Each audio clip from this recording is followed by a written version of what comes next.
السلام علیکم ورحمۃ اللہ وبرکاتہ۔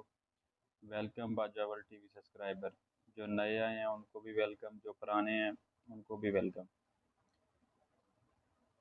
ہمارا پہلے 2 سیشن تھے، وہی کیسے نازل ہوئی۔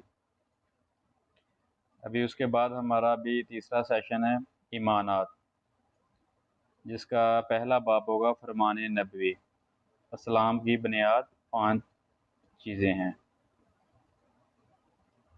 ایمان کے لیے 3 چیزوں کا ہونا ضروری ہے: دل سے تصدیق، زبان سے اقرار، دیگر اعضاء سے التزام، عمل و مطابقت۔ یہود آپ کو معرفت و تصدیق تھی، نیز ہر کل اور ہر ابو طالب تو اقرار بھی کیا تھا، لیکن اس کے باوجود مومن نہیں ہیں۔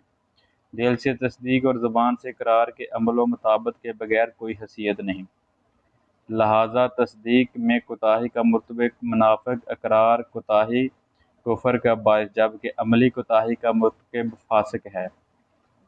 اگر انکار کی وجہ سے بدعملی کا شکار ہے تو اس کے کفر میں کوئی شبہ نہیں ہے۔ ایسے حالات میں تصدیق اقرار کا کوئی فائدہ نہیں ہے۔ اسلام کی بنیادی 5 چیزیں ہیں۔ حضرت عبداللہ بن عمر رضی اللہ تعالیٰ عنہ سے روایت ہے کہ رسول صلی اللہ علیہ وسلم نے ارشاد فرمایا، اسلام کی بنیاد 5 چیزوں پر رکھی گئی ہے: گواہی دینا کہ اللہ کے علاوہ کوئی معبود نہیں، حضرت محمد صلی اللہ علیہ وآلہ وسلم رسول ہیں، نماز قائم کرنا، زکوٰۃ ادا کرنا، حج کرنا اور رمضان مبارک کے روزے رکھنا۔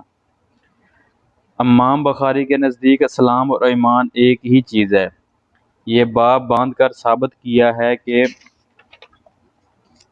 شریعت نے چند چیزوں سے ایمان کو مرکب بنایا ہے اور اس میں کمی بیشی ہو سکتی ہے۔ امام بخاری خود فرماتے ہیں کہ میں مختلف شہروں میں 1000 سے زیادہ اہل علم سے ملا ہوں، سب یہی کہتے ہیں کہ ایمان قول اور عمل کا نام ہے، یہ کم و بیش ہوتا رہتا ہے۔ امور الایمان۔ حضرت ابو ہریرہ رضی اللہ تعالیٰ عنہ سے روایت ہے کہ رسول صلی اللہ علیہ وآلہ وسلم سے بیان کرتے ہیں کہ آپ نے فرمایا کہ ایمان کی 60 سے کچھ زائد شاخیں ہیں، اور حیا بھی ایمان کی ایک اہم شاخ ہے۔ حدیث کے آخر میں حیا کی خصوصیت کے ساتھ بیان کیا ہے، کیونکہ انسانی اخلاق میں حیا کا بہت بلند مقام ہے۔ یہ وہ خصلت ہے جو انسان کو بہت سے جرائم سے روکتی ہے۔ حیا صرف لوگوں سے ہی نہیں بلکہ سب سے زیادہ حیا اللہ سے ہونی چاہیے۔ اس بنا پر سب سے بڑا بے حیا وہ بدبخت انسان ہے جو گناہ کرتے وقت اللہ سے نہیں شرماتا۔ یہی وجہ ہے کہ ایمان اور حیا کے درمیان بہت گہرا رشتہ ہو جاتا ہے۔ باب 3، مسلمان وہ ہے جس کی زبان اور ہاتھ سے دوسرے مسلمان محفوظ رہیں۔ حضرت عبداللہ بن عمر رضی اللہ تعالی عنہ سے روایت ہے کہ وہ رسول اللہ صلی اللہ علیہ وآلہ وسلم سے بیان کرتے ہیں کہ آپ نے فرمایا کہ مسلمان وہ ہے جس کے زبان اور ہاتھ سے دوسرے مسلمان محفوظ رہیں۔ مہاجر وہ ہے جو ان چیزوں کو چھوڑ دے جن سے اللہ نے منع کیا ہے۔ اس حدیث میں صرف زبان اور ہاتھ سے اعزار ثانی کا ذکر ہے، کیونکہ بیشتر انسان اذیتوں کا تعلق انہی دو سے ہوتا ہے، ورنہ مسلمان کی شان تو یہ ہے کہ دوسرے لوگوں کو اس سے کسی قسم کی تکلیف نہ پہنچے۔ چنانچہ بعض روایت میں یہ اضافہ بھی ہے کہ مومن وہ ہے جسے دوسرے لوگوں کے خون محفوظ رہیں۔ واضح رہے کہ اس مراد وہ اظہار ثانی ہے جو بلا وجہ، کیونکہ بشرط قدرت مجرموں کو سزا دینا اور شرپسند عناصر کے فساد انگیزیوں کو بزور بازو روکنا تو مسلمان کا فرض منصبی ہے۔ باب 4، کون سا مسلمان افضل ہے؟ حضرت ابو موسیٰ اشعری رضی اللہ تعالی عنہ سے روایت ہے کہ صحابہ کرام رضی اللہ تعالیٰ نے عرض کیا، یا رسول اللہ صلی اللہ علیہ وآلہ وسلم، کون سا مسلمان افضل ہے؟ آپ نے فرمایا، جس کی زبان درازی اور دست اندازی سے دوسرے مسلمان محفوظ رہیں۔ ای الاسلام میں حفظ ہے، دراصل ای الاسلام ہے۔ اس کی تائید صحیح مسلم کی ایک روایت سے ہوتی ہے جس کے الفاظ ہیں ای مسلمین الافضل بیان ہوئے ہیں۔ ترجمہ کے وقت ہم نے اسی روایت کو سامنے رکھنا ہے تاکہ سوال اور جواب میں مطابقت قائم رہے۔ باب 5 کھانا کھلانا خصلت اسلام ہے۔ حضرت عبداللہ بن عمر رضی اللہ تعالیٰ عنہ سے روایت ہے کہ ایک آدمی نے رسول صلی اللہ علیہ وآلہ وسلم سے دریافت کیا کہ اسلام کی کون سی خصلت بہتر ہے۔ آپ نے فرمایا، تم محتاجوں کو کھانا کھلاؤ اور آشنا اور غیر آشنا ہر ایک مسلمان کو سلام کرو۔ اس حدیث کے مطابق کھانا کھلانا سلام کرنے کو ایک بہترین عمل بتایا گیا ہے، جبکہ دوسری احادیث میں ذکر اور جہاد اور اطاعت اور والدین کو افضل قرار دیا گیا ہے۔ اس میں کوئی تضاد نہیں کہ بلکہ یہ فرق سائل کی حالت، ضرورت اور موقع محل کے لحاظ سے ہے۔ باب 6 امان کی علامت ہے کہ اپنے بھائی کے لیے وہی پسند کرے جو اپنے لیے پسند کرتا ہے۔ حضرت انس رضی اللہ تعالی عنہ سے روایت ہے کہ رسول اللہ صلی اللہ علیہ وآلہ وسلم نے فرمایا، تم میں سے کوئی شخص مومن نہیں ہو سکتا جب تک اپنے بھائی کے لیے وہی نہ چاہے جو اپنے لیے چاہتا ہے۔ اخلاقیات کے باب میں اس خصلت کو بنیادی قرار دیا گیا ہے۔ مسلمان کو چاہیے کہ وہ مسلمان بھائیوں بلکہ تمام انسانوں کا خیر خواہ رہے۔ ایسے انسان کی دنیا آخرت بڑے آرام و سکون سے گزرتی ہے۔ باب 7 رسول صلی اللہ علیہ وآلہ وسلم سے محبت جزو ایمان ہے۔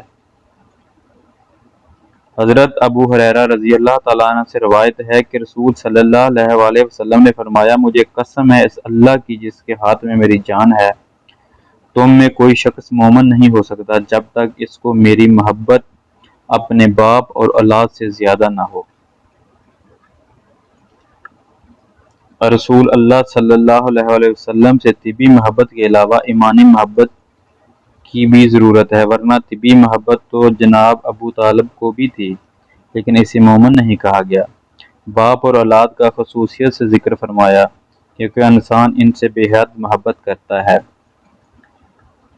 پھر باپ کو مقدم کیا کیونکہ باپ سب کا ہوتا ہے جبکہ تمام کے لیے اولاد کا ہونا ضروری نہیں۔ حضرت انس رضی اللہ تعالیٰ عنہ نے بھی اس حدیث کو اس طرح بیان کیا کہ لیکن اس کے آخر میں باپ اور اولاد کے ساتھ تمام لوگوں سے زیادہ محبت کا اضافہ کیا۔ ایک دوسری روایت میں ہے کہ جب تک انسان رسول صلی اللہ علیہ وآلہ وسلم کی ذات گرامی کو اپنی جان سے بھی زیادہ عزیز نہ سمجھے، اس وقت تک امان کی تکمیل نہیں ہوتی۔ امان کی شیرنی۔ باب 8 حضرت انس رضی اللہ تعالیٰ عنہ سے روایت ہے کہ رسول اللہ صلی اللہ علیہ وسلم نے فرمایا، ایمان کی مٹھاس اس کو نصیب ہوگی جس میں 3 باتیں ہوں گی۔ ایک یہ کہ اللہ اور اس کے رسول صلی اللہ علیہ وسلم سے محبت اس کو سب سے زیادہ ہو۔ دوسری یہ کہ صرف اللہ ہی کے لیے کسی سے دوستی رکھے۔ تیسری یہ کہ دوبارہ کافر بننا اسے ایسا ہی ناگوار ہو جیسے کہ آگ میں جھونکا جانا ہوتا ہے۔ معلوم ہوا کہ مار پیٹ اور ذلت رسوائی کو کفر پر ترجیح دینا باعث فضیلت ہے۔ اگرچہ ایمان ایسی چیز نہیں کہ جسے زبان سے چکھا جا سکے، تاہم اس میں غیر مرئی مٹھاس اور لذت ہوتی ہے۔ یہ اس شخص کو محسوس ہوتی ہے جو حدیث میں مذکورہ مقام پر پہنچ جائے۔ بعض اوقات تو یہ چاشنی اس حد تک محسوس ہوتی ہے کہ بندہ مومن ایمان پر اپنی جان قربان کرنے کے لیے بھی تیار ہو جاتا ہے۔ ایسا انسان نیکی اور اطاعت کے کام کرنے میں لذت اور فرحت محسوس کرتا ہے۔ باب 9 انصار سے محبت علامت ایمان ہے۔ حضرت انس رضی اللہ تعالی عنہ سے ہی روایت ہے کہ رسول اللہ صلی اللہ علیہ وآلہ وسلم ہے فرمایا، ایمان کی نشانی انصار سے محبت رکھنا اور نفاق کی نشانی انصار سے بغض رکھنا ہے۔ انصار مدینہ منورہ کے لوگ ہیں جنہوں نے رسول اللہ صلی اللہ علیہ وسلم کو پناہ دی اور ایسے وقت میں آپ کا ساتھ دیا جب اور کوئی قوم آپ کی مدد کرنے کے لیے تیار نہ تھی۔ پہلے لوگ بنو قبیلہ کے نام سے مشہور تھے۔ رسول اللہ صلی اللہ علیہ وآلہ وسلم نے ان کا نام انصار رکھا۔ انصار سے آپ کا مددگار اور معاون کی حیثیت سے محبت کرنا مراد ہے۔ شخصی طور پر کسی سے اختلاف اور جھگڑا ہونا اس کے منافی نہیں۔ حضرت عبادت بن صامت رضی اللہ تعالی عنہ کا بیان ہے کہ رسول اللہ صلی اللہ علیہ وآلہ وسلم کے ارد گرد صحابہ رضی اللہ تعالی عنہ کی ایک جماعت تھی، تو آپ نے فرمایا، تم سب مجھ سے اس بات پر بیعت کرو کہ اللہ کے ساتھ کسی کو شریک نہ ٹھہراؤ گے، چوری نہیں کرو گے، زنا نہیں کرو گے، اپنی اولاد کو قتل نہیں کرو گے، اپنے ہاتھ اور پاؤں کے سامنے کسی پر افتراء پردازی نہیں کرو گے، اور اچھے کاموں میں نافرمانی نہ کرو گے۔ پھر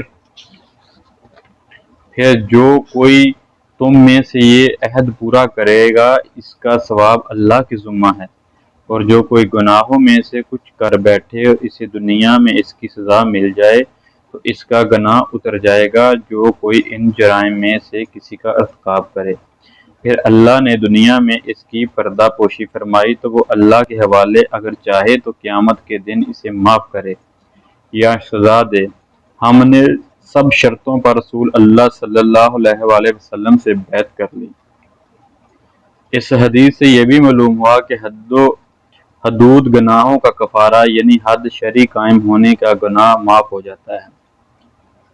معلوم ہوا کہ دین اسلام میں بیعت لینا ایک مشروع عمل ہے۔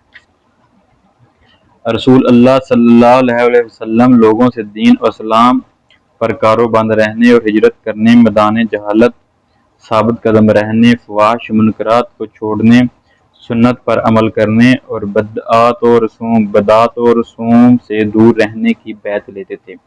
البتہ بیعت تصوف کا کوئی وجود نہیں، یہ بہت بعد کی پیداوار ہے۔ فتنوں سے فرار دینداری ہے۔ باب 10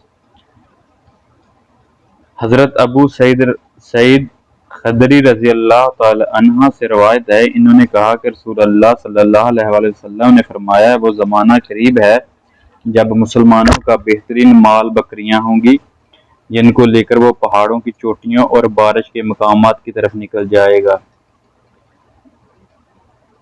اور فتنوں سے راہ فرار اختیار کر کے اپنے دین کو بچا لے گا۔ فتنہ سے مراد ہر وہ چیز ہے جسے انسان گمراہ ہو کر اللہ کے ذکر اور اس کی اطاعت سے غافل ہو جائے۔ ہمارے اس دور میں ایسا فتنوں کا ہجوم ہے جو گمراہی اور دین سے بیزاری کا سبب بنتے ہیں۔ ایسے حالات میں گوشہ تنہائی اختیار کرنا جائز ہے۔ ہاں، اگر انسان میں سے ایسے دجالی فتنوں کا مقابلہ کرنے کی علمی، عملی اور اخلاقی ہمت ہے تو معاشرہ میں رہتے ہوئے ان کی روک تھام میں کوشاں رہنا افضل ہے۔ فرمان میں نبوی اللہ کے متعلق میں تم سب سے زیادہ جاننے والا ہوں۔ حضرت عائشہ رضی اللہ تعالیٰ عنہ سے روایت ہے کہ انہوں نے فرمایا کہ رسول اللہ صلی اللہ علیہ وآلہ وسلم جب صحابہ کرام رضی اللہ تعالیٰ عنہ کو حکم دیتے تھے کہ انہی کاموں کا حکم دیتے تھے جن کو وہ بآسانی کر سکتے تھے۔ انہوں نے عرض کیا، یا رسول اللہ، ہمارا حال آپ جیسا نہیں ہے۔ اللہ تو آپ کی اگلی پچھلی ہر کوتاہی سے درگزر فرمایا۔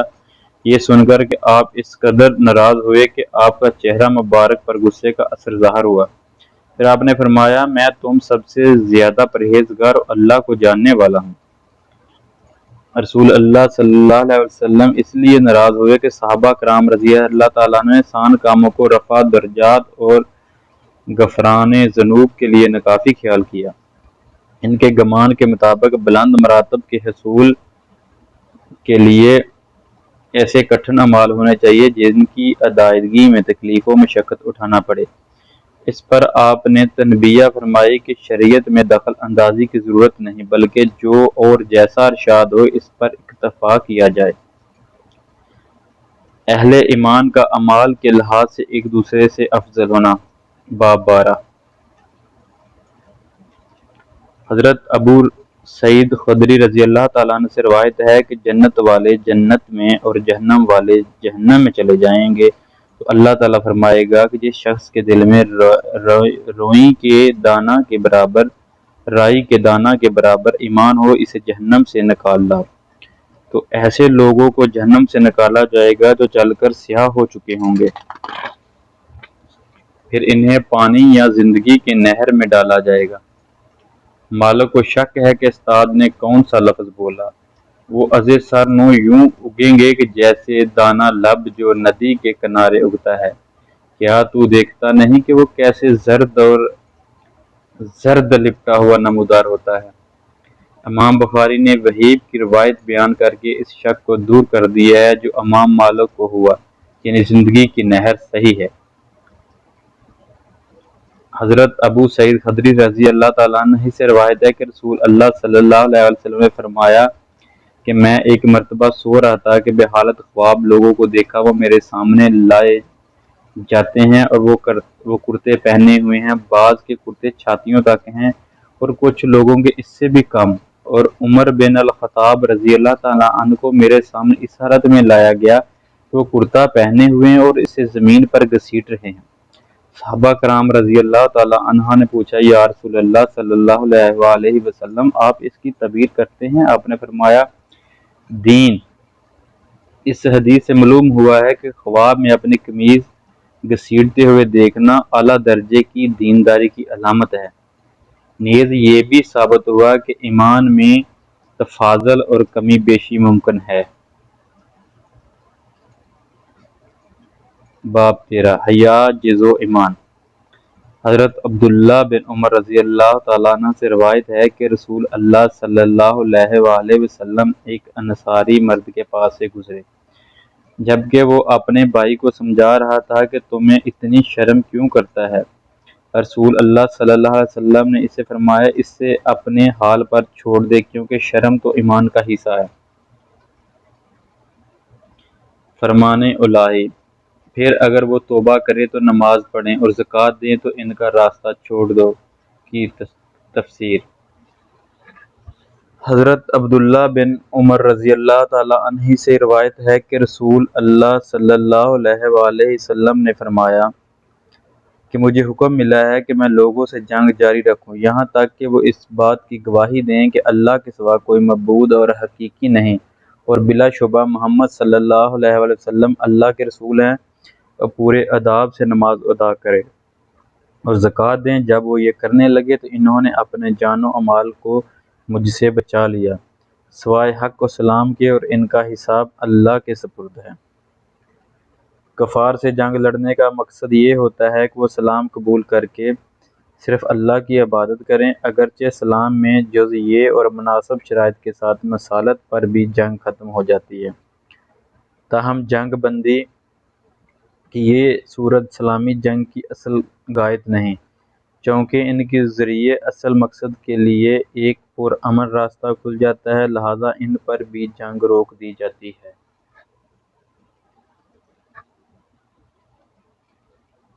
اس شخص کی دلیل جو کہتا ہے ایمان عمل ہی کا نام ہے۔ حضرت ابو ہریرہ رضی اللہ تعالیٰ عنہ سے روایت ہے کہ رسول اللہ صلی اللہ علیہ وآلہ وسلم سے دریافت کیا گیا، کون سا عمل افضل ہے؟ آپ نے فرمایا، اللہ اور اس کے رسول پر ایمان لانا۔ سوال کیا گیا، پھر کون سا؟ آپ نے فرمایا، اللہ کی راہ میں جہاد کرنا۔ پوچھا گیا، پھر کون سا؟ آپ نے فرمایا، وہ حج جو قبول ہو۔ حج مبرور سے مراد وہ حج ہے جو ریاکاری گناہوں کی الائی سے پاک ہو۔ اس کی علامت یہ ہے کہ آدمی اپنی زندگی کی پہلے سے بہتر روش پر قائم کرے۔